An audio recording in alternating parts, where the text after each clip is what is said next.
Hi, this is Lilou. I'm at Watkins in London. So excited to be here in London in this wonderful, amazing bookstore and to see my book, being published and being here after losing my job, finding myself without any more money, and now just going around the world and interviewing so many of the authors, which I see the book of. Eckhart Tolle is one of the ones I would love to interview, but there is Wayne Dyer and Sonia Choquette, and just so many that makes our life so wonderful. I'm excited to be in this energy and to just do something that I love now, thanks to having lost my job at the time, finding myself with no more money, and then eventually just reopening to my true nature. And I think a lot of us are going through hard times, and there is a lot of suffering on the planet right now for some very good reasons, because we're just so much more than what we currently see. And that's what I'm finding throughout the interviews that I'm doing of those authors, and that's what I want to share too with you today. I just want to encourage you to be your best self. One step at a time, really, this life opens up and can become really, really magic and truly delicious if we allow ourselves to open up to this possibility. It's just a matter of which lens you want to see life through. And I think a lot of us read books, go to seminars, watch interviews even, and it's time to really take action now and step in this reality and really do it, because it's not just blah blah, it's not woo-woo, it's not just out there some kind of another illusion. It's real. This is really palpable. As Ram Dass, that I had the chance to interview over in Maui, said, this is so thick, love is in the air. I mean, it is really there. There's loving awareness everywhere. This universe is fabric of love. So let's step in there and let's play our role of our co-creative role, as I like to call it, because I believe we are all co-creators. Either we're destructive and passive co-creators, which of course, a lot of the society is, and we work on stress and then we take antidepressant and all that. My life too was going a little bit in this spiral, and after living for 7 years in the US and being self-employed and in London when I got my job as director of marketing, I too was shopping, going out and numbing part of myself that I didn't want to see in faith. But once I did, this is when the true magic opened. I opened myself to the co-creation, really what I call an active co-creation, which is really being there with others and creating and encouraging and opening up again to people's to the action and to other people's love and to their genius and to their help. Because we're not alone. This is another of the big illusion. We're not separated at all at any time. So I just want to give you a big, encouragement to go in this direction, because this makes a difference. You might not know how to go there yet, but it's one step at a time where you're going to follow your intuition, you're going to follow your heart, you're going to follow what's really inside, and stop waiting for those answers outside of us. And then, voila! So this is my first book. I lost my job and I liked it. It's a whole series, actually.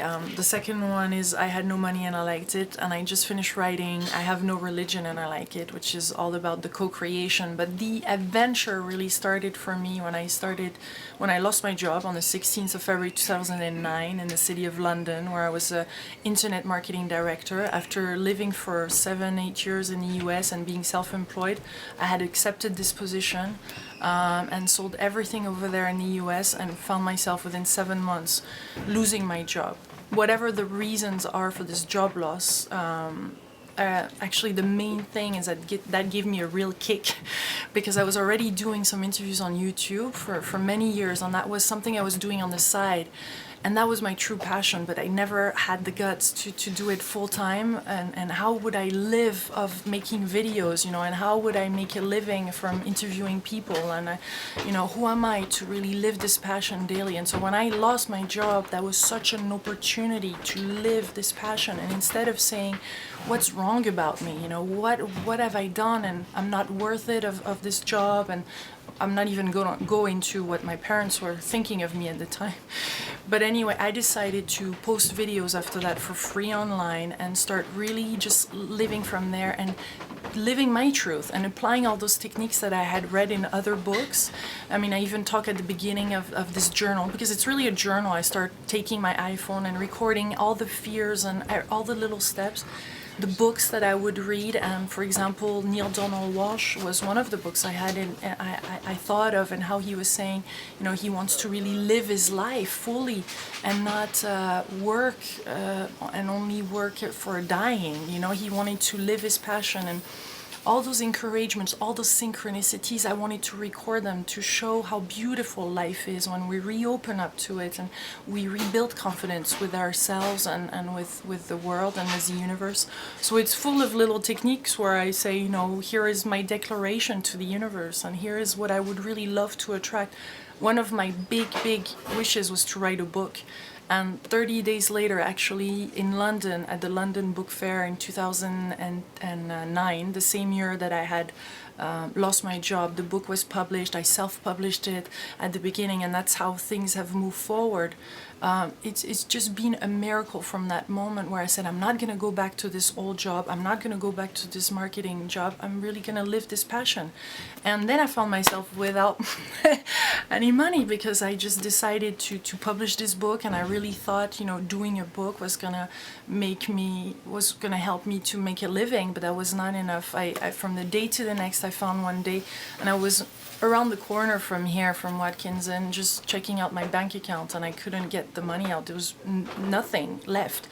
And I deal in this book, it's a whole year. It covers a whole year of fear, of ups and downs regarding my relationship to money, and the fear around it, and the identification, and who was I if I didn't have any more job, any more money, any more this car and this title. And it was horrible to me. That was, my whole world was shaking, and that's where a lot of the teachers speak of the suffering. I had the dark night of the soul because of that.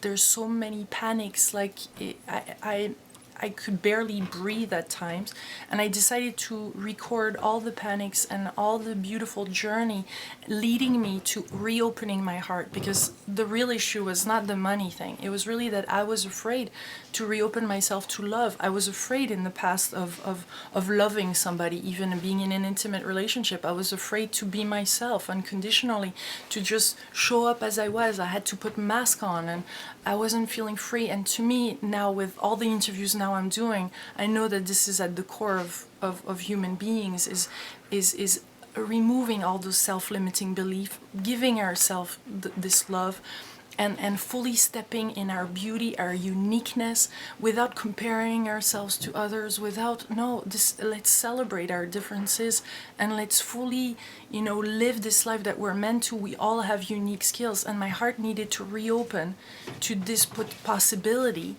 to really live something that is meaningful. So I had to heal this relationship that I had with money, and I found out that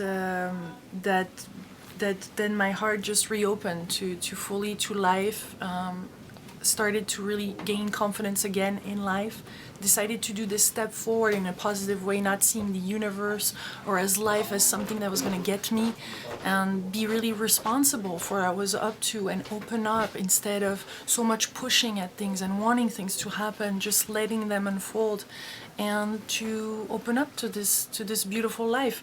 So the third book that is coming out, I just completed actually it in French. This time I decided to write it in French. Both of these books were written in English, but this third one was, I just somehow, this is what happened, and I started writing it, and it's the journey of co-creation. I wanted to find out, what does it mean to be a co-creator. The title in itself is I Have No Religion and I Like It, because after interviewing a famous French writer in Quebec last April, he suggested, he laughed at my title. You know, he said, I lost my job and I liked it, I have no more money and I like it, and maybe I lost my boyfriend and I liked it. And then when he suggested I Have No Religion and I Like It, it was a big yes. And that's what I just want to tell you today is go for those big yeses in life, because when there's true inspiration, when you hear those, this is, you really have to run, even if you don't know how it's going to happen. Because for me, it started from the book title. I had no idea what life would offer me to go in that way. I was even scared, you know, am I going to go, am I going to find out that, you know, what am I going to get myself into? Because religion is such a big topic. But because of that big yes, then things has come into this context. I flew to Japan, to a peace event at the foot of Mount Fuji, and was able to interview a lot of religious leaders and just get really get in the juice of life, because I really feel that life is really juicy. It's so beautiful and so full of vibrance and of great things for us to experience, as long as we're ready to take it on and welcome it and be this co-creator that we are. If we don't put our power in the hands of somebody else, you know, it's a co-creation, I believe, between us and life, between us and God, between us and the universe, and we have to play our part. We have to take actions and play our role and step into our greatness, but also welcome all these beautiful things. And I'm excited about it. I mean, I really can't wait for it to be translated and to share it with you. I hope you're enjoying your life fully, and that you're taking those steps, and that you're going for it, you're following your intuition, that you're daring to do these quantum leaps of faith in your life. I know this is scary, it can be scary, but it's well worth it. Just follow your heart. Now, I mean, since this book, I don't have the same relationship at all with money. I see that we're all abundant and that life is abundant. This has created a certain neutral relationship with me, with money, which is then from I just see it as like a lot of teachers are saying, you know, like energy or like water or like a liquidity, something that needs to flow in and out. I don't have it anymore as a concept of this is for me. I believe and I found out actually that the main thing I didn't know is how to receive, because I was asking a lot, but I was afraid to reopen my heart, and I think that's where the link is between the heart and the relationship to ourselves, to life, to abundance. So to give you a very basic example, because this book ends in April 2010, January 2011 I started a world tour. So it's been 3 years now. I'm traveling around the world from donations of the viewers. So I have 25 million views on my YouTube channel. The people donate every day from all around the world, €1, 20, 100, to support this work. I have put so far 2,000 videos online. So a lot of them have been put online since I had this money experience. So I freed myself for the concept of money, and I was able to just take a quantum leap of faith, starting the Juicy Living Tour, not knowing where the money would come from. I had, at the time, I was able to have $3,000 for the whole 12 months to travel across the US and do all these interviews, which was definitely not enough. I didn't want to work with sponsors or advertisers. None of that would work, and this wasn't functioning, or this didn't felt right. So I put a donation button on my website, and from the day to the next, the day before starting the tour, on the 10th of January 2011, I purchased a computer of $1,000. And honestly, I was battling between, is this really the right move? But I needed to upload the videos online, so I did it.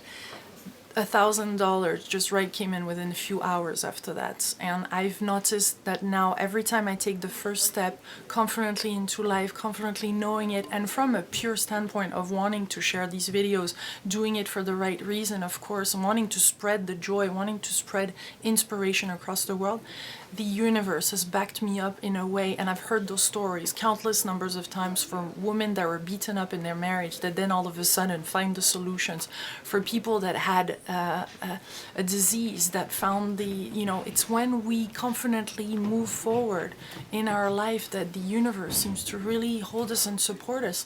And it's been 3 years now, and so I still in the first book I speak of the money from YouTube, that I would get, and I would have $300, and that amount has increased a little bit, but definitely not enough to travel. I mean, this costs a lot of money, and I'm really dedicated to this. As 2,000 videos, you know, is a lot of work behind to and even with 25 million views, you know, this would not be enough. This is only maybe, I think, $1,000 or something that I receive from YouTube to this day, but the donations have been enough to cover. So yeah, so you do YouTube plus the donations. I mean, as we know, all authors need to sell a lot of books to be able to live from it. So that part doesn't really count. But it just opened many doors. And the thing is that it's not the money. It's not the money that is on my account now. It's the truth of what I'm living, of who I'm being every day, and the support I'm getting from all the co-creators around the world. Translation of videos, apartment in London here I can stay thanks to a co-creator that allows me to, you know, that it's like this support system, this co-creation really, because there's no other word, of people wanting to support others. And I think this is really something that is happening around the world these days. And that's why my next book is about co-creation, because we are there doing unconditionally those videos, putting them up for free online. It's non-linear, and the thing is that I don't receive money from those videos, but my life has become abundant in so many ways, and the happiness, the joy, the synchronicities, the magic daily, the link, the network, it's just been unbelievable.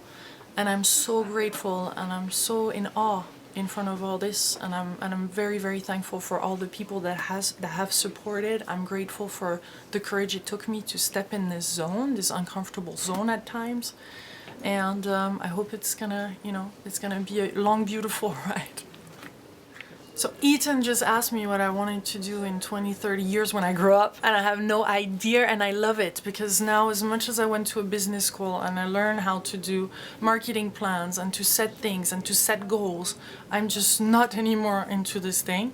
I love one step at a time, one thing that I will be called and inspired. It's just so many things has changed since the first book and the second book. I mean, my whole reality has transformed into something that is more spontaneous, less set into tangible material goals. I mean, it has opened up to really live in this flow of life. So I have no idea what life will bring. I mean, I'm open to living a delicious life where I can contribute to others, I can contribute to the planet, and wherever I'm called to do whatever inspires me, I will go there.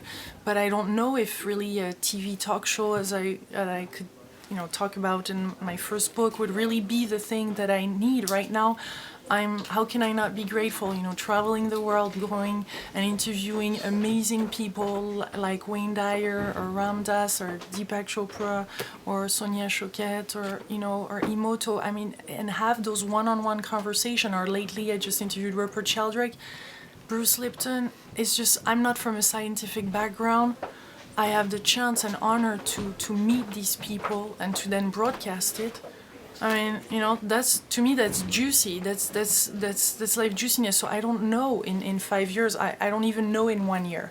One of the next things that I'm really called to and really inspires me is complete the next books, but to also bring co-creators products also and initiatives throughout websites.